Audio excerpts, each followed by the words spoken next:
Y'all know what time it is. Y'all know what It's time it that is. real talk, straight talk with Ooh, the you royal know what it queen. is. with the It's Royal straight Queen. talk Hey, with the check Royal in Straight Queen. Talk with the Royal Queen. Y'all know what time it is. It's Yeah, yeah, Straight yeah. Talk with the Hey, Royal we Queen. straight talking with the Yes, Royal baby. Queen right It's now. that time when you finna hit that real talk, straight talk with the royal queen.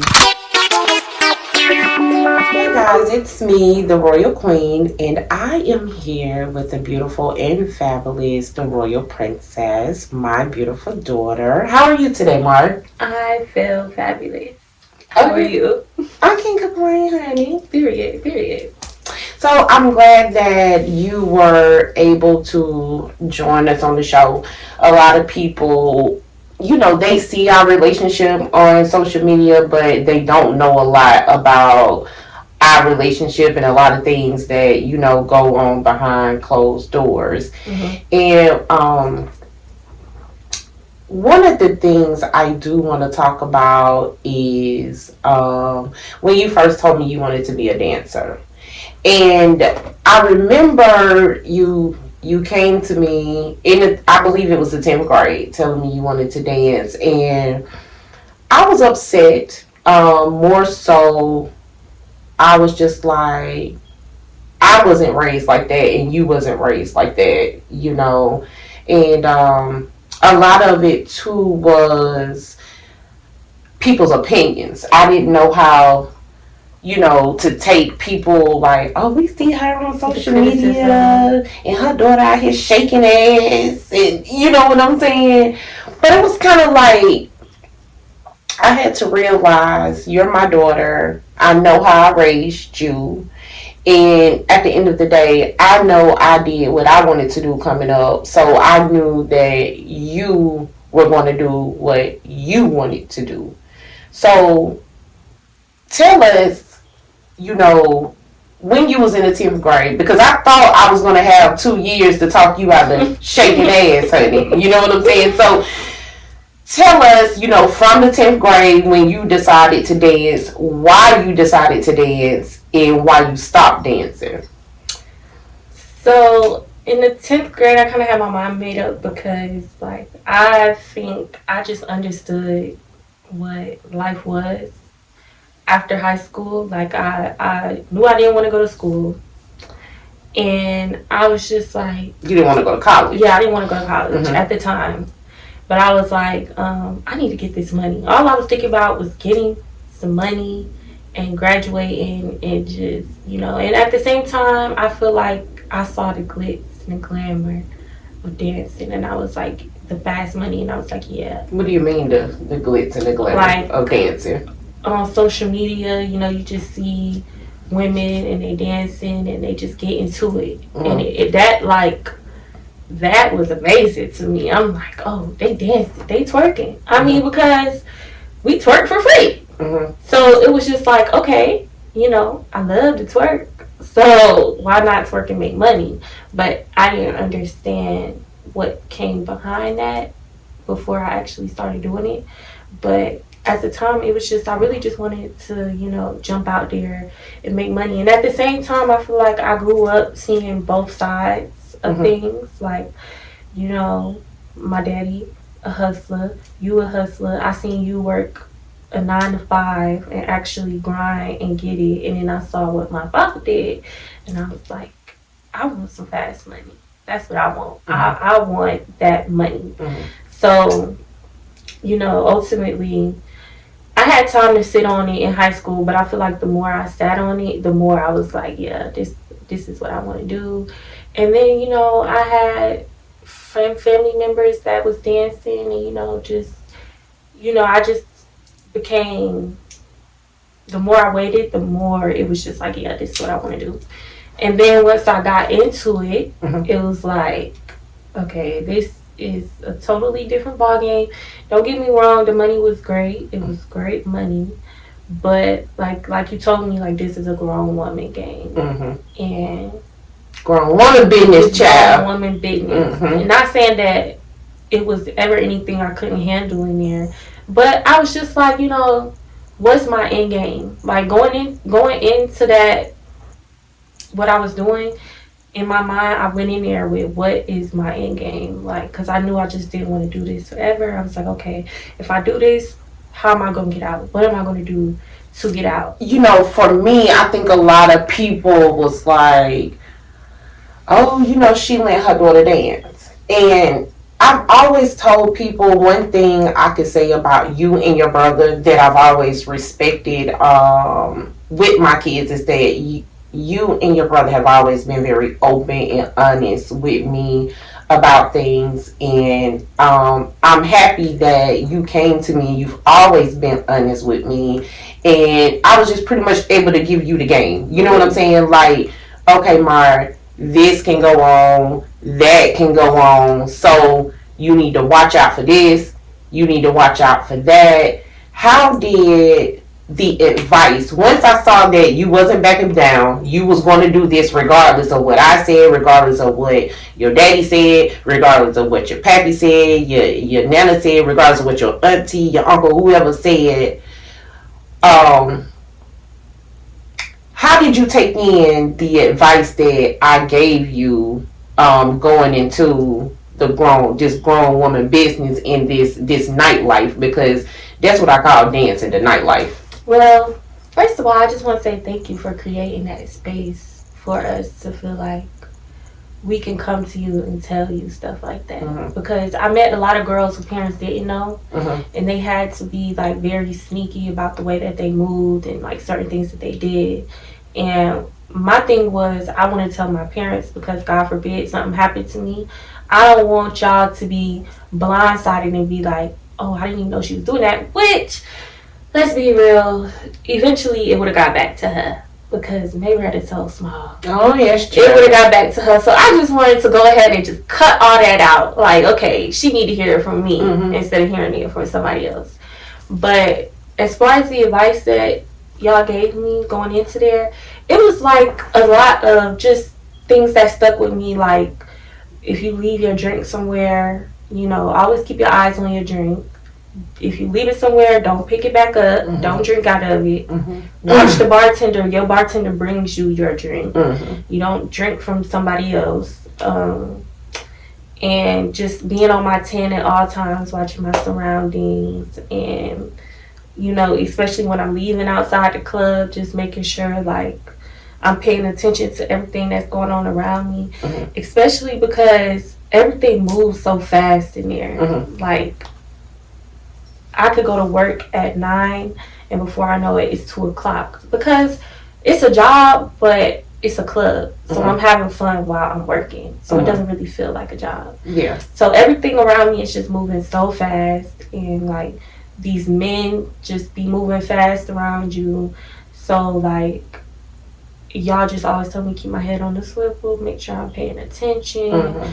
Don't befriend anybody. These girls are not your friend. Mm-hmm. That was the main thing I told you, yes. Huh? Mm-hmm. These girls are not your friend because at the end of the day, we're dealing with money. Mm-hmm. And when you're dealing with money, that's how you see people's true intentions. Like, you could always tell who a person really is when money is involved. Mm-hmm. What is one of the biggest challenges you faced in the strip club? Being natural, like just being a natural girl, not having a BBL and mm-hmm. like not having no add-ons to my body. Mm-hmm. That was kind of like a hurdle I had to jump over because it could be like, oh, such and such over there with the BBL be getting all the money. Mm-hmm. But I feel like that's a mental thing because there's men out here that prefer women with a natural body. Mm-hmm. And also, I'm dark skinned, like I'm chocolate. Mm-hmm. And, you know, certain areas are very colorist and people can be very colorist. Mm-hmm. So that was like another hurdle that I had to overcome. And being in school, when I went to school and balancing school and work, mm-hmm.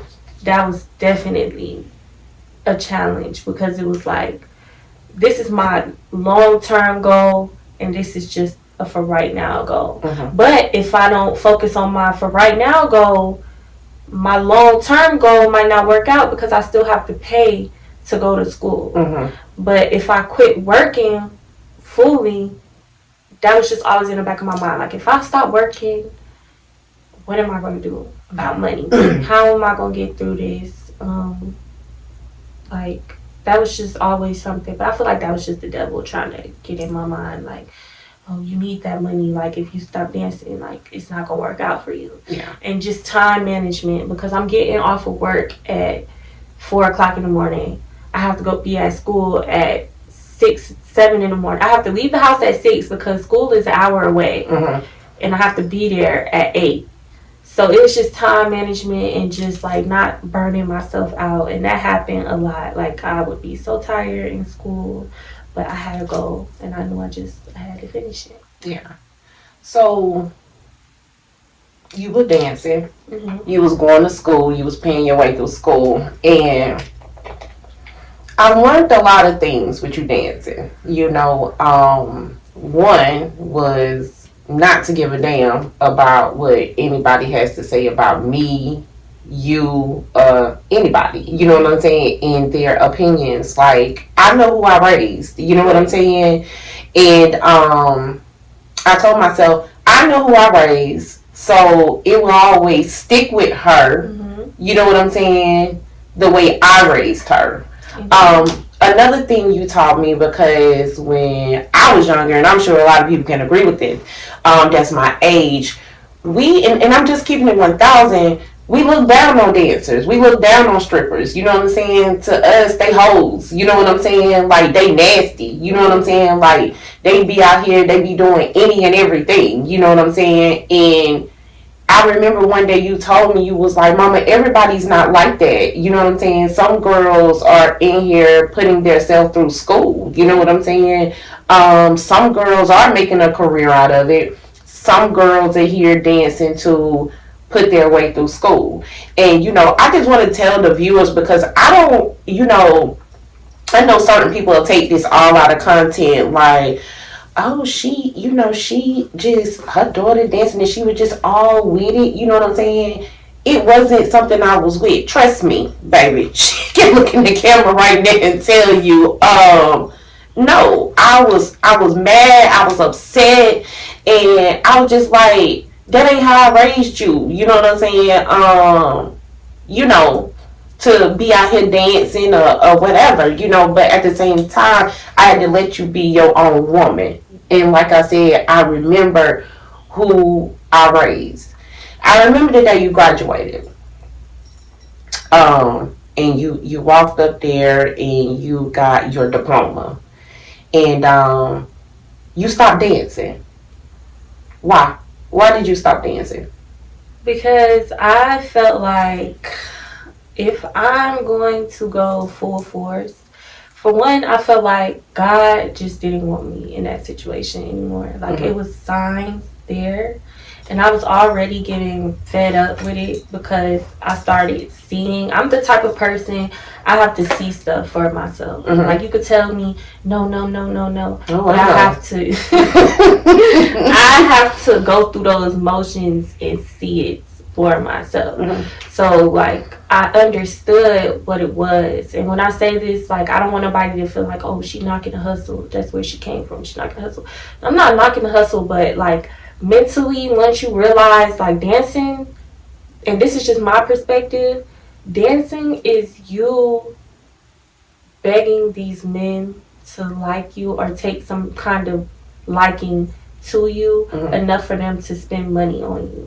And it's kind of like you're begging them. You're not begging them, but you're begging them to spend money on you. Selling them a dream. Yeah, you're selling them a dream. Like, and me personally, I am not gonna sell myself short for these men. I'm sorry, I'm not doing that. Like, I'm not gonna dumb myself down. I'm not gonna tell you what you want to hear. I'm not gonna sit here and make you feel like a king, because that's what they want. They want you to make them feel, because in the strip club, they're somebody. Outside, they're nobody. Like, nobody's paying attention to them. You're coming to the strip club and spending money. Women are going to flock to you because we want the money. They forget this is our job. We're not these people when we leave out of here. Like, we're literally just talking to you because we want your money. And people be like, oh, she's a gold digger, strippers are gold diggers. But this is their job. Like, you come to their establishment knowing what it is. It's a transaction. So once I figured out, like, okay, this not what I thought it was going to be, and I prayed on it, and, you know, God, once again, he had to show me because, you know, I'm hard-headed. One night I was in the club, and the club ended up getting shot up, and somebody had died outside the club, and we couldn't leave until 6 o'clock, 7 o'clock in the morning. It's a dead body sitting outside the club. And that night, that's when it clicked for me, like, okay, this is not what I'm supposed to be doing. God don't want me here. I've been asking for the signs, and he showed me. That just didn't sit right with my spirit, especially like what happened meantime in between time of the shooting. I watched it all play out. I watched both sides run upstairs, and then my manager come and say, y'all go to the back, go to the back. We have on heels. My heels was this big. I jump off the stage, I'm running to the back, but while I'm running to the back, it's a stampede of people running to the back too. So I ended up twisting my ankle, and I had fell, but I jumped back up because, you know, that adrenaline is rushing. Like, we scared. We don't know what's going on. We don't know if the person in here with the gun. We don't know. And I ended up tripping and twisting my ankle, and I fell, and it was just clarity for me. I was like, yeah, this, I'm not supposed to be here. I'm not supposed to be doing this. And I just felt like I can't have both.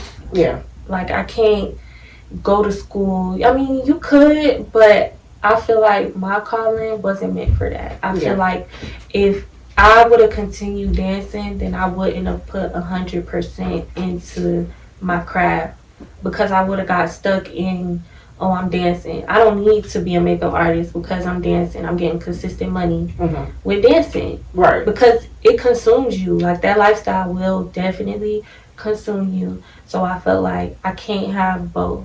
I'm going to either dance and stick with dancing, or I'm going to go to school, finish school, and pursue what it is that I'm going to school for. And that's what I did.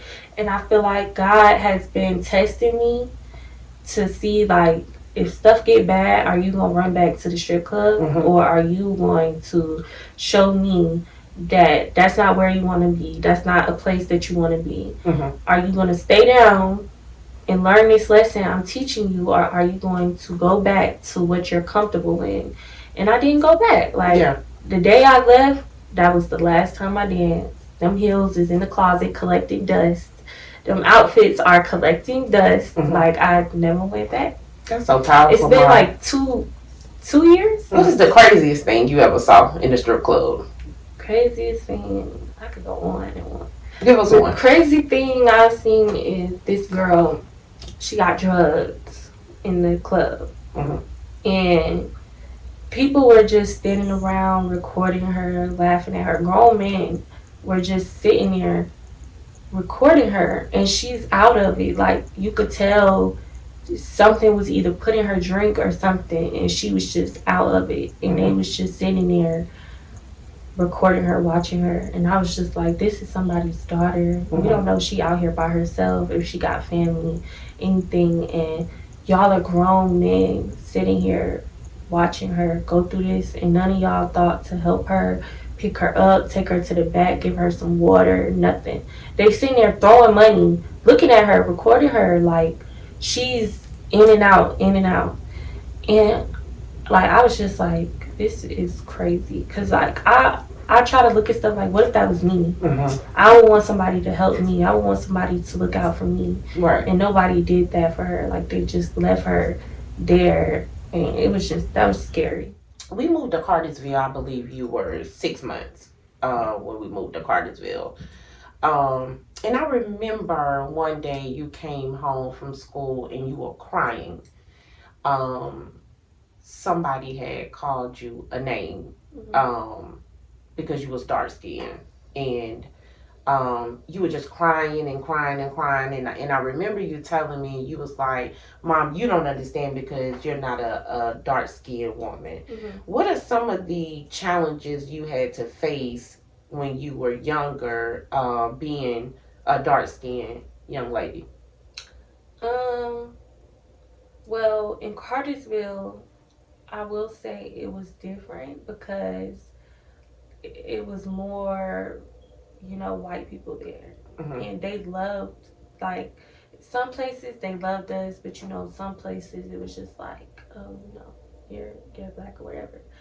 But honestly, I didn't start dealing with colorism for real until I moved out here. It wasn't, and I got around my own people. That's when I started feeling like, is there something wrong with me or something? Like, I didn't feel like, I don't know, like I felt like, okay, is it my skin complexion is a problem out here? And I would have expected that out there, but I didn't get that out there. Like, the white girls wanted to be my friend. They always wanted to be around me. And then I moved out here and it was just like, oh, they just started calling me names, making me feel bad about my skin complexion and, being left out of certain things and just being talked about, which is crazy because now, like in today's age, all dark skins get all the love. I love me a dark skinned woman. A couple years ago, we was burnt biscuits, and our mamas left us in the oven too long. But now y'all love chocolate women, please. But it was like, I don't know, like you always instilled in me that I was beautiful. So I feel like after that time I came home and I cried, you always just told me like, you're beautiful. Like, you are beautiful. And I don't feel like you was just saying that because I was your daughter. I think it was more like, Shamar, you black, get over it. It was more like, you're black and you're beautiful. So like, even like though like people would say like certain things, it wouldn't really bother me. Like after that, it didn't bother me at all. Like, cause I don't know. I just feel like I'm just it. Can't nobody tell me nothing. You like, not girl. even no cocky stuff. I just feel like I'm that girl. Yeah. Like, you that girl. Black is beautiful. Like what JT say? These girls is tanning for this dark skin. Okay. I got girls sitting in the sun for hours trying to get this complexion. Like, stop playing. We been it, but. I don't know, like, now, like, in today's age, I don't really, not that I can recall, I don't really have to deal with colorism, like, anymore. Today. Yeah. Let me ask you, for that girl that's in the 3rd, 4th, 5th grade, middle school, that is dealing with that, you know what I'm saying, that is dealing with some of the things that you was dealing with when you were younger, what advice would you give her today? I would just tell you to spend hours, literally hours, looking at yourself and letting yourself know that you are beautiful. Like, you're beautiful. Our melanin, and I learned this in school, this is a real fact, our melanin is worth more than gold. Our chocolate skin is worth way more than gold. Like, people literally spend millions of dollars for what we have in our skin. You are beautiful, and other people talking about you are just projecting. Like, I had to learn that. Like, it's something in them that they don't like, that they're trying to put it off onto you. And be confident in who you are. Walk in a room like you own that room. Because honestly, I feel like all women should walk in the room like they own it. Some people call it cocky, but I call it confidence. Like, it's nothing wrong with having confidence. People tell me, oh, you're too cocky and you feel like you all that in a bag of chips. I do. Yeah. You should feel like that because you can't wait on the next person to tell you you're beautiful before you believe it. No, you have to believe in yourself that you're beautiful because it doesn't matter what anybody else thinks. All that matters is what you think. Yeah.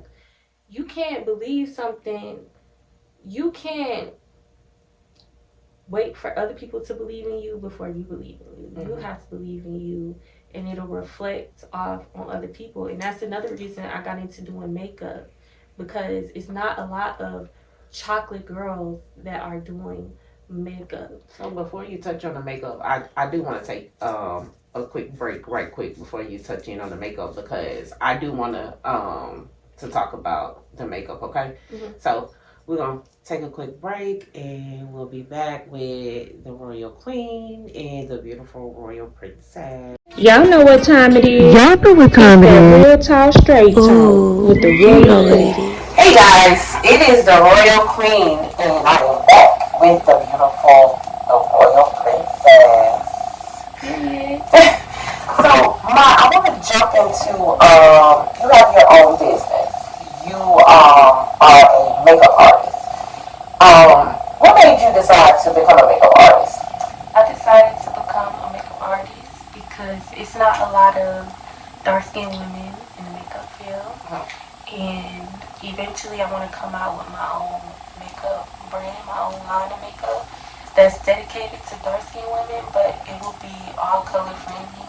But I feel like it's not really no representation, like dark-skin representation in the makeup field. And, sometimes picking out even my complexion or darker, it can come out like an orange tint. And that's because there's no dark-skinned women making makeup for dark-skinned women. Yeah. So, what is the beauty in you doing the makeup? Like the end result. Once you've done their face, put their lashes on, what feeling do you get once you look at the work that you have created? I feel so good. I love making people feel pretty. And it's nothing like handing my client that mirror and they're like, oh my gosh, that's me? Yes, babe, that's you. Because when I'm doing makeup, I like to bring out your features. So like your cheekbones, your jawline, like whatever. It's just an enhancement. I don't like to go like overboard to where it's like you look like a completely different person, but it's just an enhancement. Like I want you to just feel your prettiness. I love making people feel how I feel when I put my makeup on. Right, right. How old were you when you first applied makeup to your face? Oh, I don't. I started doing my eyebrows in high school, and I would do like some foundation. That was probably my sophomore, junior year. But I really didn't know what I was doing. I was just putting stuff on my face. I didn't know where stuff went. If it looked good, I slapped it on. Oh my gosh, I used to have these big boxy eyebrows. I'll be looking back at my videos like, oh my gosh, I can't believe I went in public looking like that. But that's 2017, 2016 makeup for you. Yeah. It's evolved so much. I remember one time cause I always take you to get your nails done and your toes done because you was a young lady, so when I would go to the nail shop, I'll take you to the nail shop. And I remember you told me you wanted to get your eyebrows You set me up. and you wanted to get your eyebrows waxed. And I remember you was sitting in that chair and I was thinking to myself, she has no idea the shit she getting into and the pain that's gonna be caused to her. And I remember your face expression. What went through your head when they snatched? I about wanted to slap the lady. When she snatched that out, I was like, good gracious. Oh my gosh, beauty is pain, I guess. Cause like, this is crazy. Your face is sensitive. So it's like, what? And I felt the hot wax. Once I felt the hot wax, I knew it was something. I was like, oh Lord. My heart started beating fast. My hands started sweating. I'm like, what is going on? She snatched that thing off of me. My reflexes wondered. I want to ask you, Maya, how hard is it being a business owner in your generation, getting a business started, being a business owner, and trying to get that support from your generation?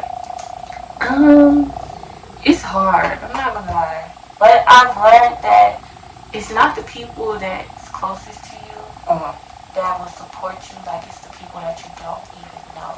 The strangers. The strangers. The strangers are going to support you through and through, especially if you do good business. That's always my thing. Like, do good business. Like, when I finish your face, I hand them the mirror. Is there anything you want me to change? Is there anything you don't like? Because I want you to get out of my chair feeling like it's money well spent. Yeah. I don't want you to go home and be like, oh my gosh, I hate this. Like, you know, and I feel like a lot of people aren't so quick to be like, well, I don't like this because they feel like they're getting on your nerves. Like, no, tell me because you're spending your money. You should be satisfied. I'm not going to leave nowhere where I'm not satisfied, so I don't want you to leave where you're not satisfied. But I feel like it's definitely hard because coming from my background and like being who I was in high school and just people think that you're still that person. They don't know how to accept change. Like, I've grown up. I'm not that person anymore. I'm a business owner now. Yeah. Okay. I love my daughter, y'all. I promise you I do. I want to jump ship for a minute and kind of dig a little bit into your generation. What is one of the things you think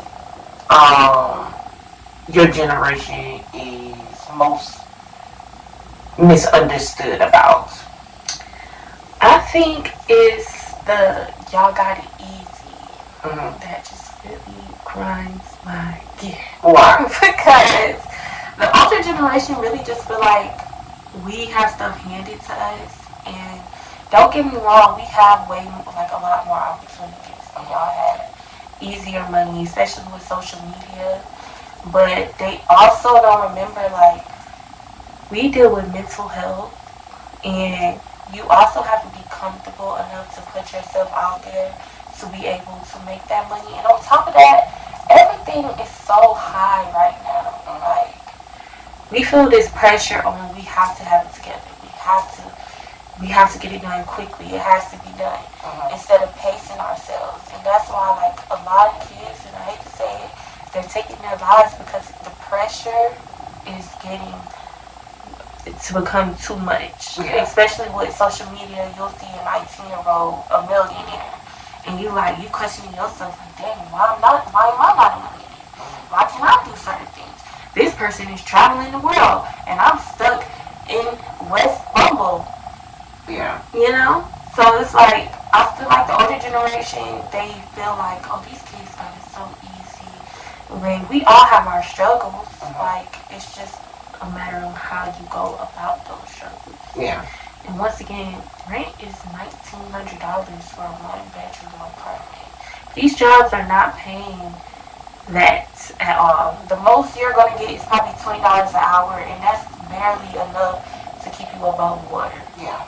So I think that's one of those things. I think, and I'm just, going to speak for my generation, as far as a lot of people saying that you guys have it easy. And I think a lot of us have accepted responsibility to where we went wrong. We feel like the goal was with us when we started having kids was to give you guys everything that we did not have. You know what I'm saying? A lot of us, parents worked their butts off. We grew up in the projects. We came from not having. You know what I'm saying?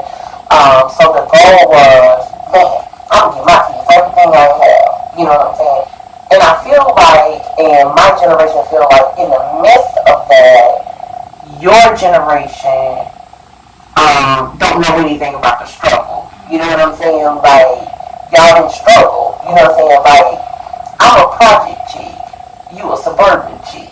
You know what I'm saying? Yeah, you from Boston.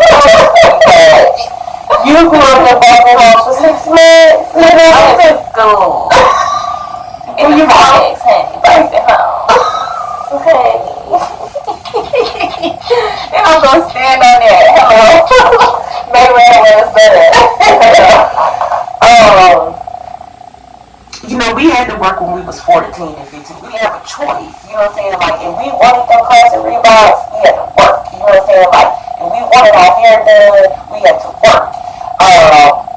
We made things easy for y'all. You know what I mean? My generation feels like your generation feels entitled to things. You know what I'm saying? Like, y'all getting out there grinding is different. You know what I'm saying? Like we got out there and we grind from zero to nothing. Y'all have the blessings of having your parents help you with a jump start. You know what I'm saying? And we didn't have that, and that is a blessing. You know what I'm saying? For your generation, I'm not knocking anything with your generation. I just feel like for my generation, we feel like you guys don't know anything about the struggle. You know what I'm saying? Like you don't know nothing about fans. You don't know a whole lot about college on the floor. You know what I'm saying? You know, you know. But one thing I can say about your generation, you guys are bold and you guys are smart. You know what I'm saying?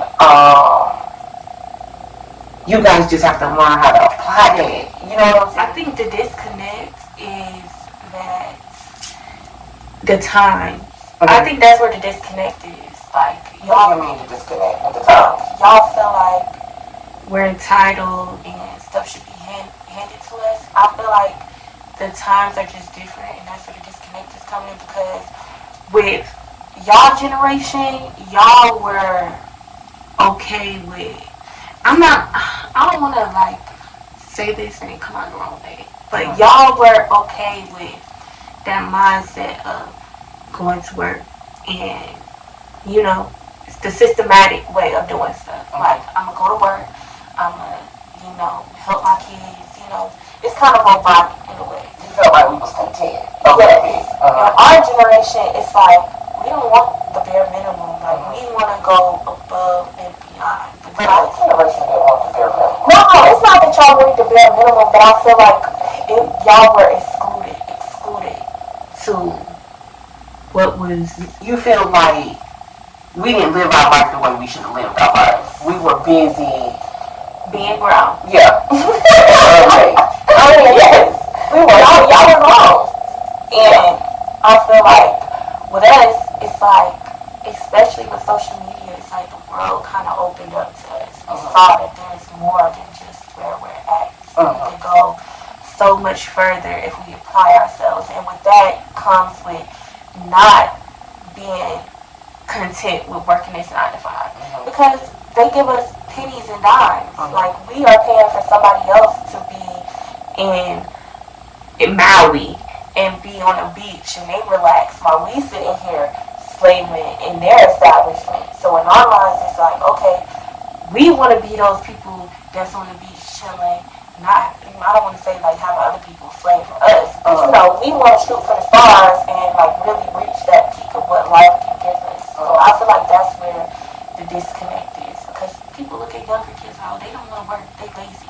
It's not that they don't want to work and they lazy. I mean, some people are, but it's, why would I want to go work for $9.50 and I'm still struggling? Like, after I pay my bills, I can't barely go buy me a burger. I can't go out and enjoy myself. I can't get my nails done. I can't get my toes done. I can't get my hair done. I'm just slaving for this job and keeping a roof over my head. And that's not a way. I don't think y'all are content, but I've always told you, what is the main thing I've always told you, Shamar, nothing happens overnight, right? And I've always told you, it's what? Out here. It's hard. No, it's what? Levels. It's levels to this thing. You know what I'm saying? And I feel like some of the people in your generation feel like shit just happens overnight. And that's not the way it happens. You know what I'm saying? Sometimes you gotta work that 9 to 5, save your money, invest in your business, and boom, you can go and relax on the beach and you know, yeah, it takes time. Nothing happens overnight. And I feel like social media kind of portrays like it's happening over. Yeah, you see the gold and the glitter. It's like the same thing back to what you were saying when you started dancing. This is what you were seeing. You saw girls, you know, getting this money, living their best life. But when you got in there and you saw what was going on, it wasn't all cracked up like, You know what I'm saying? But that's the thing with social media. They only show you. They don't show you the struggle. They show you when they already happy and they living that life that they they put in the work to live. They're not showing you the groundwork. They're showing you the glitz and glamour. Right. Because you see it. You see it with me. You see me post my deliveries. But you also see me frustrated if something happened, you know what I'm saying? Or if the van breaks down, or if the delivery got running late. You see me over here turning into a bitch. You know what I'm saying? Because I like to be on time, but social media don't see that. Like you said, they don't see the groundwork. They don't see what goes on behind closed doors. You know what I'm saying? I think that's one of the problems with social media. You can't look at what everybody else got going on. You just work at your own pace. You know what I'm saying? And I see you sprouting this year. You know what I'm saying? With your makeup. You know what I'm saying? It's like all the cussing and fussing. I'm done with you. I see it paying off though. Like seriously, I see it paying. I see it paying off with you. It's like you've been this grown woman for years, but I've really just seen you really mature and just really just step into your boss chick thing going on this year. You know what I'm saying? Who's bringing you the most money, Facebook or IG? I love Facebook. Okay, I have never been on Facebook as much as I've been on Facebook this year. I've never been on Facebook. I literally was on Facebook for like 4 years. I jumped back on. I got into Women of Douglasville. Shout out to Women of Douglasville. Y'all about me business. A lot of business. I love Facebook. Yeah. People, I check my Facebook more than I check my Instagram. And I thought you said Facebook was for old people. Dun, dun, dun. You maybe. I did. I was like, oh, Facebook is for the older crowd, child. But no. I like Facebook. It's funny. Y'all be having to be cracking up on Facebook. I get my bed, rub my feet together, crack it up. Oh my gosh, I'm getting old. I want to talk to you. I want to jump ship a little bit with you, Mara. You mentioned something about your generation and suicide. When I was coming up, and some of the viewers, I'm sure they can agree, you didn't hear a lot about suicide. You know, people taking their own life. What is it with your generation and suicide? It's something that we hear quite often. You know what I'm saying? That a young girl has taken her life. Even I read up on a story. This girl in college, she was the captain of the cheerleading team. Made great grades. I mean, she had her whole life ahead of her. And I think she jumped off a bridge or something like that. I mean, what is it? What? Explain it to us. First of all, I just want to say that narrative of people who kill themselves are so weak. Get that out of your head, because you don't know how strong a person has to be to take their own life. You have to be a very strong person to inflict that type of pain on yourself. Or that you have to be hurting that bad to even do something like that. So when people be like, oh, they were weak and da-da-da, no, that's not the case. Like, you really have to be a strong person to even do something like that, number one. And number two, like, I don't know, like, mental health has just become a real thing. And it's like, I was talking to somebody the other day, and he's like 17, and he was like, it's like the older generation, they didn't know what mental health was. And I was like, that's because their minds, they didn't have time to stop and think about how they're feeling, what they're going through. And dissect their feelings, what they're going through. They kind of compact stuff. Like, you made to be so strong. Yeah, and I see that with you. Like, you're very strong. And, like, you can handle your emotions better than I can. And, like, I just learned that just from watching the older generation, like, y'all really didn't have those conversations about mental health and what it does. And like I said, back to social media. That social media will eat you alive. Like when you in your room all alone, and thoughts will get to you. And sometimes the thoughts can be overbearing. And she was in college, so and she's making great grades, but you don't know the pressure that she went through behind closed doors. You don't know what she was feeling emotionally behind closed doors. People will reach out, and it might not be a direct like, oh, I feel like taking my own life, but it be signs there from that person. If you know that person, it be signs there of this person is just not right. From your opinion, what are some of the signs you think? Like, if one of your friends came to you and just said certain things. Yeah. I would say I pay attention to my friends. Like I'm all about the detail. I'm a Sagittarius. I'm very like in detail with my friends. So like the slightest thing, like with my best friend, I could tell when there's something off with her because of the way she'll say stuff or like the conversations that we have in. I could just tell in her body language if she's not okay. And sometimes, people like, I'm the type of person when I'm going through something, I like to go ghost. I don't like pouring my stuff on other people. I just like to deal with it. But if they are going too long, it's okay to check in. Like, Frank, I know you don't really want to talk right now, but are you okay? What's going on? If you want to talk about it, we can talk about it. Just let me know. Like, when you're ready, we can talk about it. It just be certain things. They might stop eating.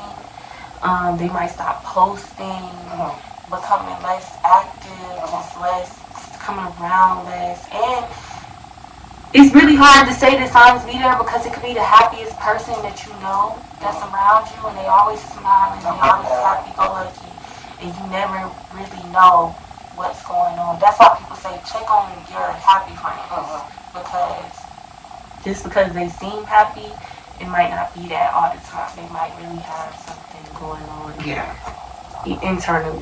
Yeah. What I admire is that you don't mind showing your emotions and your feelings. And that is something I'm trying to learn how to do. You know what I'm saying? Like, you will call me very emotionally dramatic, baby.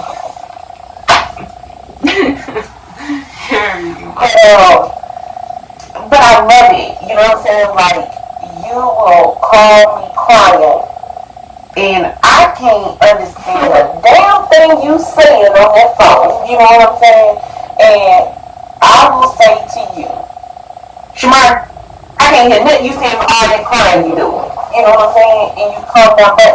I love it though. I love it, that you will let it out. You know what I'm saying? You'll call me and you'll cry and let your emotions out. And I love that. Me and your puppy was actually talking about that like a week ago. You know what I'm saying? Because it's not good to bottle your emotions and your feelings up. You know what I'm saying? Yeah. You might take it out on the wrong person.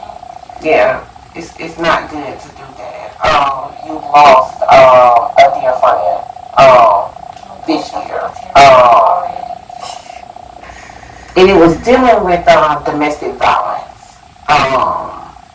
And a lot of people, just like you said with committing suicide, you see the signs. You didn't see any signs there. Well, sort of, kind of. Yeah. You had a pool party, and that was the last time that you saw Beauty. And she was over here a month, I think, prior to that, you was on her makeup, and I was cussing y'all out, child, and y'all sitting up in the chairs. Yeah, getting the makeup done. What advice do you have for your age group when it comes to domestic violence? Oh my gosh, I'm trying not to cry.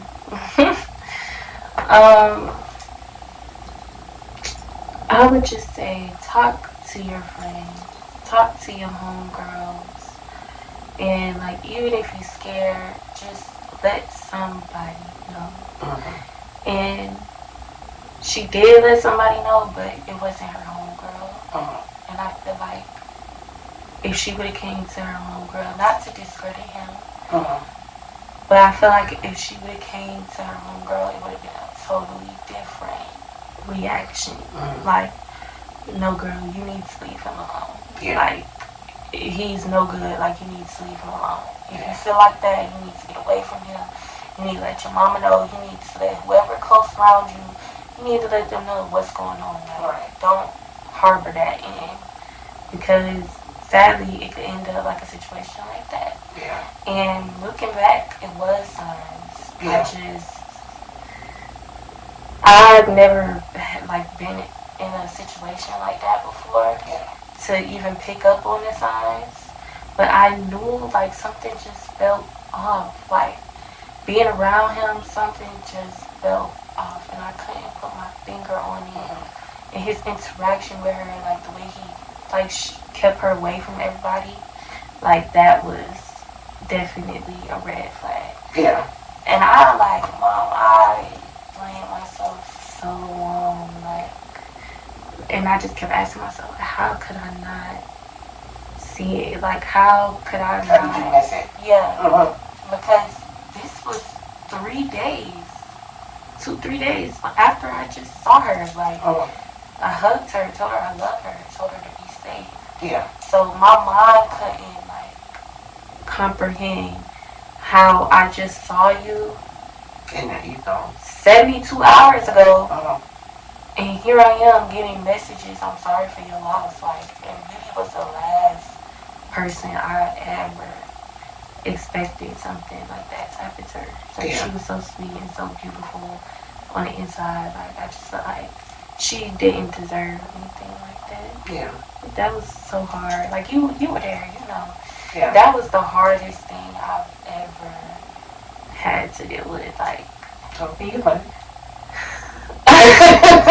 I lost Manny, you know, and I lost other friends. And like the death of my grandma, that was kind of different because I made peace with it. Like, she was older. You know, I feel like she put all the wisdom she needed to put in us. And I just knew, like, okay, she's going home. Yeah. I made peace with that. Yeah. But with Beauty, and I think like the way it happened, I could not make peace with that at all. Yeah. Like, I was just like, why did this happen? Yeah. And I was just angry. I still am a little angry. Yeah. Like, I don't understand how somebody could do something like that to her. Yeah. But it's getting better. I'm actually doing good because I haven't cried. Yeah. One thing I noticed about you coming up, Mara, if a guy cheated on you, you never gave them a second chance, and that was you at an early age. I don't remember the young man's name at the time that you was dating. I'm not gonna say I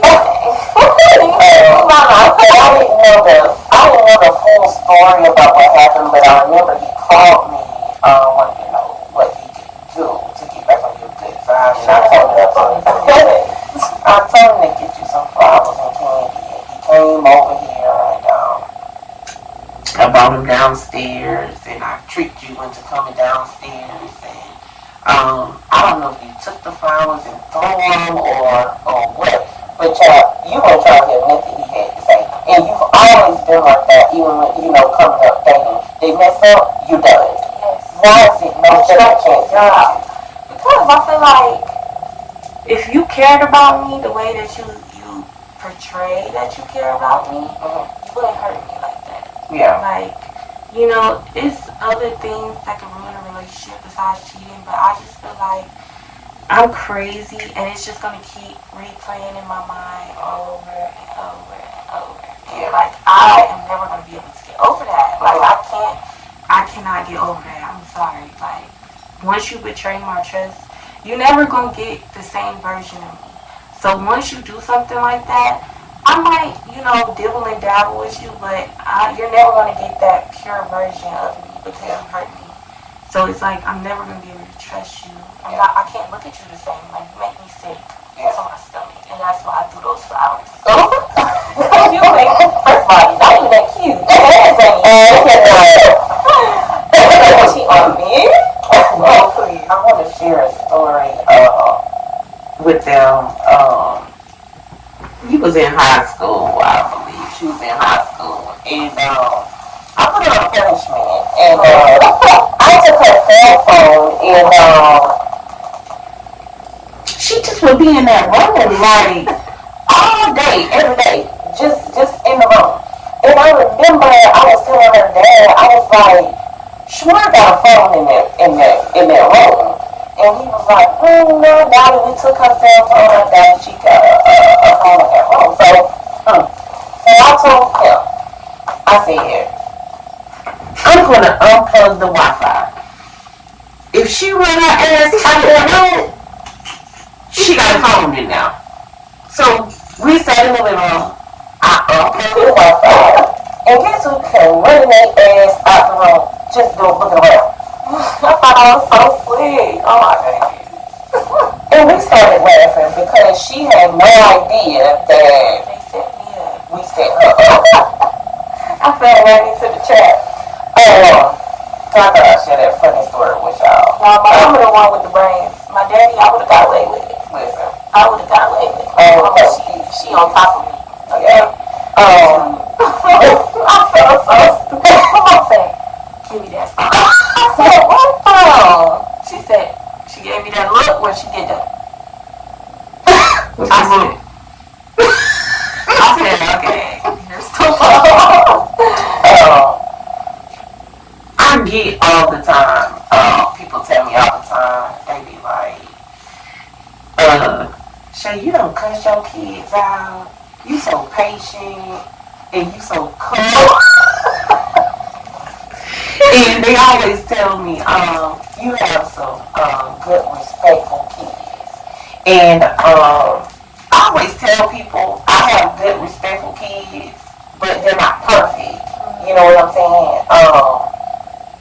Y'all have had y'all share of shit y'all done did. You know what I'm saying? So yeah, I tell people all the time, yes, I have good, respectful kids, but they're not perfect. They don't make big mistakes. You know what I'm saying? Tell the people what kind of mother am I, and why do you have so much respect for your parents? First of all, my mama don't play. She gets down, honey. I'm scared of my mama. I don't play when it comes to my mother, okay? Like, she just don't play. Like, she do not play at all. But, like, she used to be like, I'm not one of your little friends, but she actually is one of my little friends. She's my homegirl. Okay. I just know the boundaries. I don't play like, okay, I know when she make that face, she means business and it's time to retreat. Cause I'm grown, but I ain't too grown to get snatched up, chest. Like, I don't even want them problems. But I just got a lot of respect. Can I do y'all individually? Sure. Okay, I'm gonna start with you.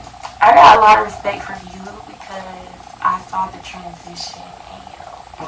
Like, my brother might be too young to remember this, but I remember, like, when Daddy got shot, I remember, like, you being around all the time before, and just watching you step up and, like, really just get on it and just hustle, and, you know, us never going without. That just really inspired me so much, because I was like, wow, like, and I feel like that needed to happen. Like, I hate that happened, but I feel like it needed to happen because it morphed you into who you are right now, today. And just seeing you always keep it together. Like, I be looking at my life now, like, I'm 23, but when my mom was 23, she had kids. Yeah. I can't imagine what you had to go through. Because I know my emotions right now as a 23-year-old, I feel all over the place. I feel out of whack. So I just be like, wow, my mom had kids. She was trying to live her own life, but still take care of us in the midst of that. And that's a lot. And I really commend you for that, because you could have left us in the dumpster. I wouldn't have dared. But you kept us, and you, like, Like, we never went without. Like, when people be like, oh, I struggle. When I come up, I ain't gonna lie. I struggled a little bit, but, like, I'm not in the noodle struggle. I didn't struggle, like, you know, how other people struggle. Yeah. And I'm so grateful for that. Like, I didn't have to go through that because my parents made sure, like, y'all might have been going through it, but it never reflected on us. Yeah. Y'all might be in the room stressed out about bills, and me and my brother in there playing the Michael Jackson Experience, just living our best life. Y'all in here stressed. We in the room just having the time of my life. And with Daddy, I respect him so much because getting shot at a young age, he was in his 20s, right? He was 26. Getting shot at a young age like that could be traumatic. And hearing, like, the doctor say, like, you're never going to walk again. Mm-hmm. And him, like, walking. Testimony. And, yes, like, I'm like, wow, like, you are a walking blessing. Yeah. And being able to bounce back from that is just amazing. Yeah. And he might have felt hard on the outside, but he's so gushy on the inside. Yeah, especially when it comes to your ass. Yeah. He'll just out of nowhere look at me and be like, my baby, I just love you so much. Like, you're my world. And I'm just thankful to have y'all, like, two amazing parents. Yeah. I can't thank God enough. Like, I wouldn't choose any other parents in another lifetime. Yeah. I definitely would. Well, I'm glad because I didn't do it by myself, so I got to give him his credit, you know, because I wasn't a single mom, you know what I'm saying, and I could not have imagined having to raise two kids by myself, you know what I'm saying, so shout out to that Sherman T. I can't stand you. But you was there to help me. Okay? Period. Go get that book. Yeah. Go order his book on Amazon, please. But thank you, Mary. You know what I'm saying?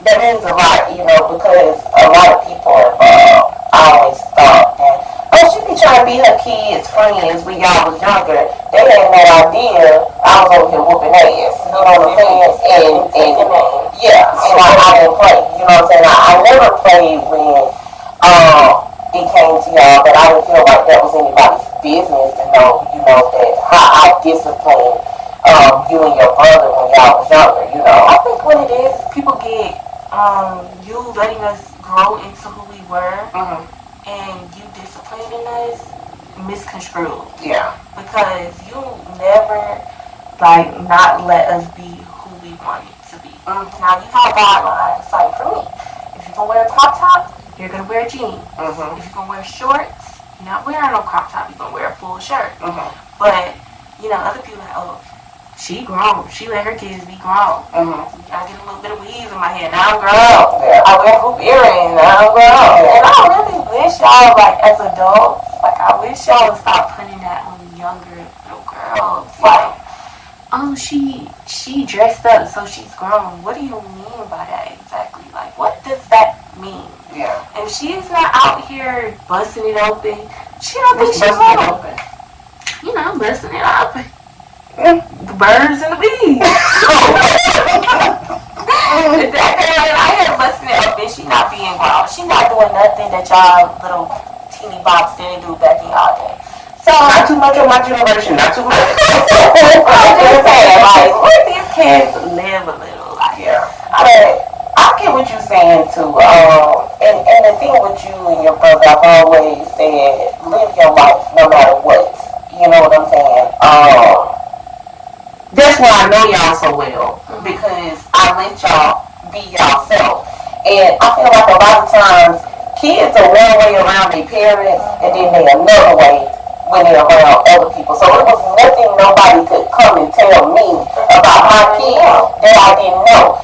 Every time you put something on IG or Twitter or whatever, I already knew. So when somebody called me, oh, Shamar was dancing and Shamar was this, I know, I see it. That was one of the rules when you got on social media was I had to be friends with you. You know what I'm saying? I know it's been times people came up to you like, I'm gonna tell your mom, and you be like, oh, my mom already know. Okay. You know what I'm saying? Like my mama already know what's going on. Cause I always let y'all be who you was. You know what I'm saying? Now I want to tell the listeners something, and y'all might judge me, but I don't give a damn. About something I used to do with my kids when they was younger. And of course, they probably done built up, been doing stuff they ain't have no business doing, and I didn't whoop them when I should have whooped them at the time. But, and Shamar tell you this. If I whoop her, what I do? Whoop my brother. I do what? You whoop both of us. So they can hear you. She whooped both of them. Let me tell you, it got so bad. One time I was in the shower, I heard her whooping my brother. I hurried up and turned that shower off because he's not finna catch me in the shower. Y'all can't go out like that. You're not catching me. Don't listen, y'all. Don't ask me why I did that. If I whoop her, I go ahead and whoop her brother. It was fair. If I whoop her brother, I go ahead and whoop her ass too. Let me get both of y'all ass out the way. Cause he done did something he ain't had no business do, I let him slide. Or she done did something she ain't had no business doing, so I let her slide. So, you know, I always whoop them at the same time. Let's go ahead and let's just get this all out the way right now. I did the whooping in the household, if y'all want to know. I love when my mama whooped me. I did the whooping up in the house. My mama what? Let me tell y'all a little secret. You gotta talk about it. My mama what? She gon' hit you about 5 times and let it be that. My daddy, he gon' like he's gonna say a whole paragraph and hit you with every word of the paragraph. My mama, she gonna keep it cute. She gonna, hit it, but don't get it twisted. Don't hit that power behind it. I know one time I caught myself being grown. I ain't gonna cry. Baby, she said, oh, so you ain't gonna cry. Harder. I'm like, please, I never made that mistake again. I used to love when my mama whooped this. She's like, who y'all wanna whoop it for? Me or your daddy? Listen, it's crazy because my mom's generation, they would always say, your kids are gonna be 2 times worse than what you are. So that story that you just told, and I'm sure my mama can remember. I was about 14. It's crazy because you did that to me. I had did that same thing to my mama. And I was 14, and my mama told me, she was, I'm gonna beat your ass when I get home. So I had already made it up in my mind, and I thank God for my mama, because boy, I had an attitude problem when I was younger. Ooh, thank you, mama. I understand that, mama.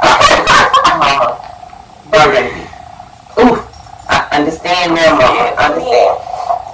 So I was 14. And my mama told me she was going home, so I'm like, I'm gonna take this ass whooping to that point. I was like, she gonna hit me, and I'm gonna take it back to you. You know what I'm saying? I'm gonna take it. Mama hit me, and I stood strong. I stood strong. She hit me again, and I stood strong. You know what I'm saying? So she said, oh, so you ain't gonna cry. And me thinking I'm just being wrong and I'm gonna take this because I'm 14. That was the dumbest shit I could just made it work. I just did.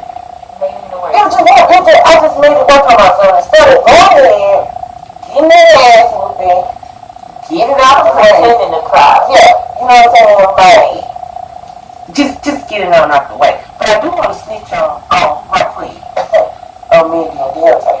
Cause see, when we was coming up, we had to get our own switches. We had to go pick our own switch, and Mama used to be like, if you bring me a little switch, it's gonna be some problems. Now, why is it that I used to go out there and get a medium-sized switch for Mindy and Delta, but oh no, not when they had to go pick the switch for me. It was like, they got big ones? Yeah. Why y'all did that? Yeah, they got big ones for me. It'd be your siblings.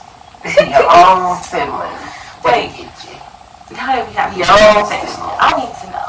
And this is for the viewers out there too. You too. Mhm. Why when parents whoop you and you cry, they be like, and stop crying before I give you something to cry about. You just gave me something to cry about. I don't think we can answer that question because our parents didn't do it, and then their parents probably didn't do it. So parents, can y'all answer that question? Why when y'all whoop your kids, or when we got a whooping, you beat us and then tell us to shut up before I give you something to cry about? But you're right, you just did. You just did, exactly. I remember when my mama, I used to do something before school, and my mama be like, "I'm gonna whoop you when you get home." I be fine all day till 3 o'clock. Man, what? I don't want to go home. Contemplating Oh, on anyway, your husband just drunk. So you remember when you told me you was gonna whoop me when I got home and I had locked the door and I think what else I did? I locked the door and I think I pushed something in front of the door or something. And you had let me act like you pretended like I got away with it. No, what it was is, before I could whoop you, you ran upstairs in your room and locked the door. That's what you did. And I let her ass sit in there for 30 minutes because she didn't know I can get in there with a finger, baby. So I let her sit in there and think she got away with something. But baby, when I came through that door, she just looked on her face. She busted in. I was like, googly moogly. Baby. How she did that? And she got away with it. But, I love you so much, Mar, and I'm just so proud of the young lady that you have grown into. Like, I have really, really, really seen you grow into this flower this year, and I'm proud of you. And I want you to come back because we're not finished talking about everything that we need to sit down and talk about. Because I definitely want to go live with you and talk about some more things with your generation. And I would love for you to invite one of your friends, and I invite one of my friends, and we just talk about the different things in Like a panel. yeah, exactly, with this generation. But I do want to ask you one more thing. A lot of your generation is in gangs. And who? In a gang. You know, a country girl. In a gang. Gang. Gang. Yeah. Do you feel like a lot of them are part of gangs because they don't have a father figure in their life, or maybe their moms wasn't present in their life? Why do you think kids in your generation join gangs? We had that when I was coming up, but not like how it is now. Honestly, I feel like I don't think it has anything to do with the parents nowadays. Like, that used to be what it was. Like, we don't have parents to know. I think it's wanting to be accepted. Like, they want to feel accepted by another nigga. And I just You ain't watch your mouth. You can't say that. I'm sorry. Wanting to be accepted by another man. Like, I Like homeboys, friends, or I just want to be a part of something. yeah, like all of the above. They just want to be a part of something. They want to feel accepted by their peers. They don't want to seem like a lame. I just don't understand it. Like, I really don't. And it's really like more so the younger generation. Because my generation, a lot of them ain't really in games. Maybe they was younger. But I feel like it's the younger generation now. Yeah. Like, 17 and 18. yeah, like, when we was coming up, we didn't have to worry about going to a party and the party getting shot up. Mostly had to worry about somebody fighting. Nowadays, you gotta worry about shooting, somebody dying, like, but I think it's the accessibility to guns now that's making it so, like, frequent, because it was hard to get a gun coming up. Yeah. Especially, like, when I was younger, we ain't hearing about too many people our age having guns. Yeah. Now, everybody has a gun. Yeah. You can just walk to the store and go get a gun. You ain't gotta do that. Well, do you have to do that gun check? They do a background check. Well, I mean, Yeah. you know. I want to touch on this before we leave too. And we spoke about domestic violence. These young boys today. What is the thing with them and rejection? Because I know you ran into a situation last year where a guy was trying to talk to you and you told him, I got a man. And I think he got a little disrespectful or something like that. And I've even heard of girls getting slapped because, she didn't want to give a dude her number.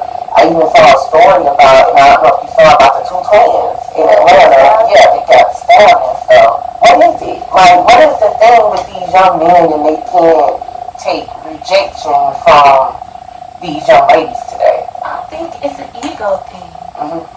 Especially if they with their friends. It's an ego thing. Mm-hmm. Like, once they feel like their ego not being stroked, they just snap. Like, something in them just snap. Like, it's so bad to the point where it's like, now, I'll just give a nigga my number. Because I don't want to deal with that. Like, I'll give you my number, block you, whatever. And, while we talk about this, I want to, like, deal back into, like, one of the reasons why I stopped dancing is because one time, you remember, I had told you, one time, I had went to Kroger, and, yeah, this dude that I had danced for at the club, he texted me and was like, I see you. And I'm like, what? He's like, yeah, I see you.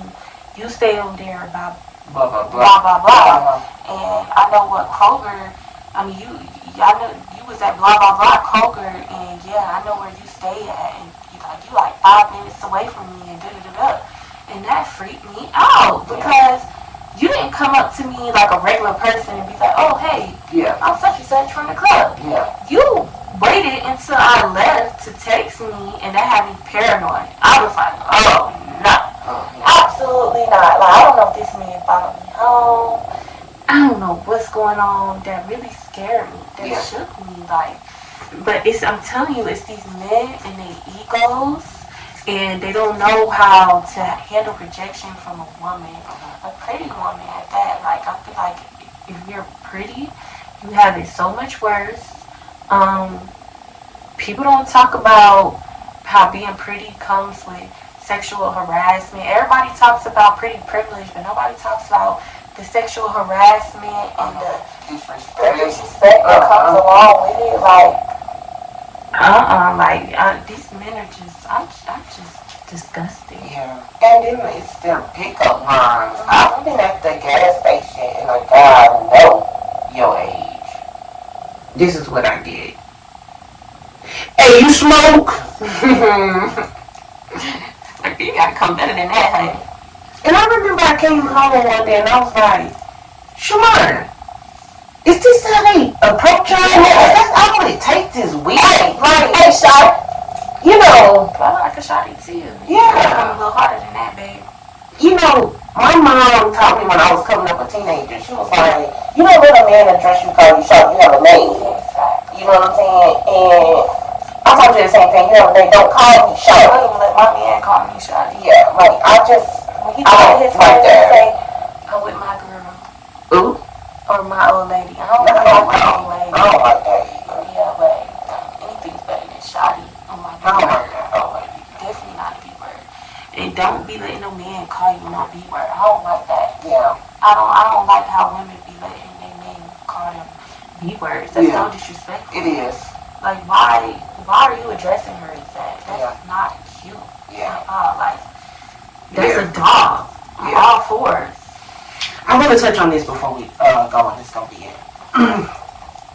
One of my friends worked at a college, and it was homecoming week or graduation week coming up. So they had a concert there, and 80 young girls was raped.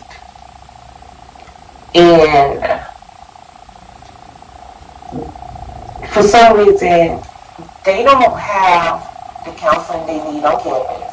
A lot of them are afraid to tell their parents. They don't want to talk to their parents about it. Why is that? Why do you think they don't want to talk to their parents. Call their moms and tell their moms what happened. And another thing, one of the young men said that, oh, it's the way they was dressed. They bought it on themselves. That's what yeah. No, we'll do this. We'll do another session. Y'all know what time it is. Y'all know what time it That is. real talk, straight talk with the You know royal what queen. it is. It's straight talk with the royal queen. With the royal queen. Y'all know what time it is. It's straight talk with the royal queen. Straight talking Yes, with the royal baby. queen right now. It's that time when you finna hit that real talk, straight talk with the royal queen.